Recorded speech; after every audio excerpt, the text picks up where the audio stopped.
My name's Ewan Morrison, and I'm the Director of Pharmacy at National Services Scotland.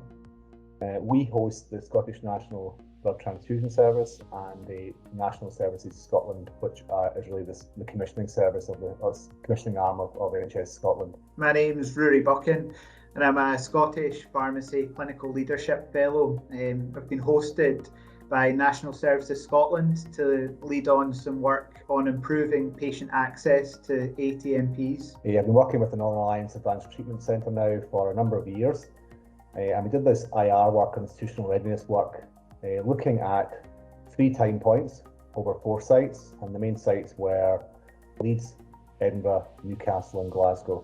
And the idea was trying to identify IR gaps in their workflows.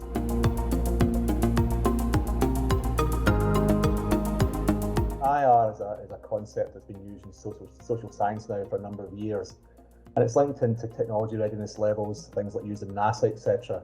And it's best explained with this model here, the Model T Forward. Generally, the concept is whether, and if so, how far an organisation needs to adapt to embrace any technology. We adapted it from a social science concept into a clinical concept, and we did that with a steering group. But essentially, if you look at the Model T example here, you need in place technology readiness levels. So for example, you need to actually have your item or your thing, your widget. You also need the systems and processes around about that, which is the system readiness levels. But probably more importantly, you need that institutional piece, that actually the foundations are there for you to do the work. So for example, you need the roads, the car insurance, all those kind of things, and you have to be able to drive, of course. So what does that mean for clinical work? Well, it talks about clinical infrastructure, it talks about the resources there. It also talks about softer things like education and training, and actually the support for the actual concept and the use of ATMPs right down from the top level in the organisation, right down to the operational people who are delivering that work. And the idea is that improves adoption. It makes it easier to adopt the product right across any territory, organisation, or even within a sort of a clinical area.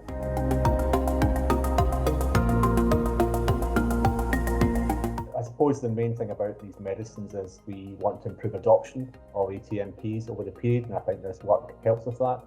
What we are particularly looking at is the fact that these are very disruptive to people, process and pathways within the NHS. So the idea was to identify gaps in those pathways and processes, and then work out how we could fill those gaps. The first step was for sites to self-assess IR using a questionnaire that was developed by an IR working group. Sites did this for 4 exemplar products, which covered the main classes of ATMP, so cell, gene and tissue engineered therapies, as well as CAR-T. When we analysed the results, we noticed a trend towards improved IR for all sites, but drilling down on the specific product classes, we found that IR was highest for cell and gene therapy. CAR-T was higher in sites that had experience in delivering that product. However, IR improved significantly across all sites over the 3 time points.